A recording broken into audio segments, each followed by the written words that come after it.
One morning, all the engines waited for their crews to begin work for the day. "Where's driver? He's late," grumbled Percy. "I'm sure he'll be here soon," said Edward. "Perhaps what we need is a story." "But we already heard about Duke. What else is there?" They all went silent until Lady had an idea.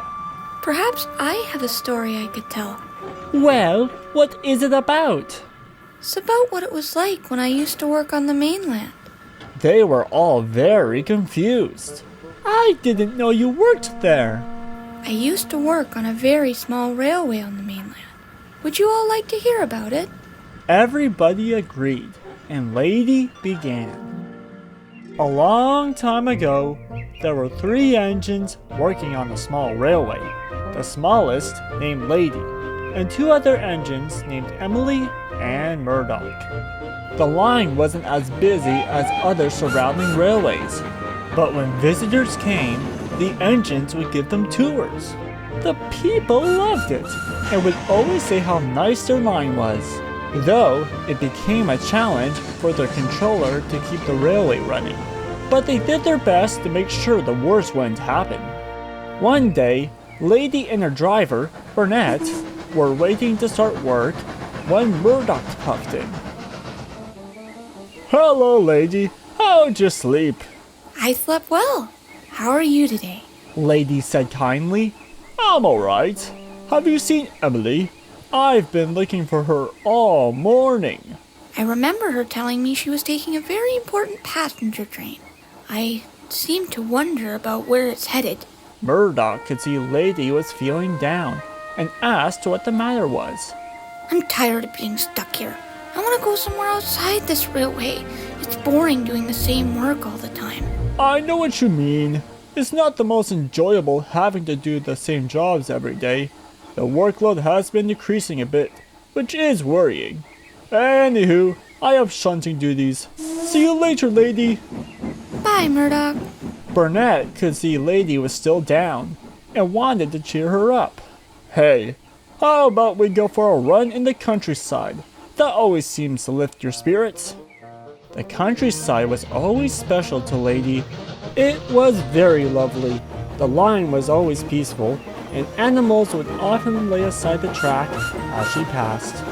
Hey, Burnett, what do you think the rest of the mainland is like? "I wish I knew, m'lady. From what I heard, it's really nice there, but it can get super busy." After Lady finished her run, she returned to the sheds just as Emily puffed in. Hello, you two.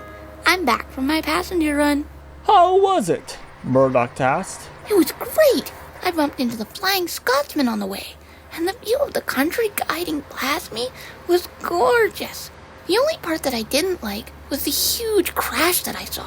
That's what caused me to come back so late. "Well, other than the incident, I'm happy to hear it went well." How are things going over here? "Same as usual.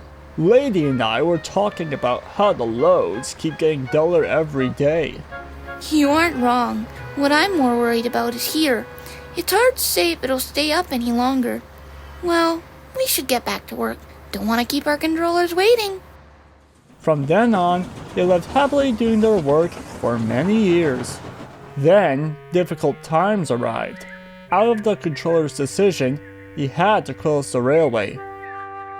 People from the other parts of the mainland had come to check out the engines. They both took Emily and Murdoch, but no one wanted Lady. Their controller suggested Sawyer to keep Lady safe. Burnett hid her in the old shed beside the boulder quarry. "Well, m'lady, I'm afraid I can't go on with you any longer. I'm getting too old and going into retirement." I see. I'll miss you. "I will too." Then he gave her one last polish and headed off. "Wait, that's not a happy ending."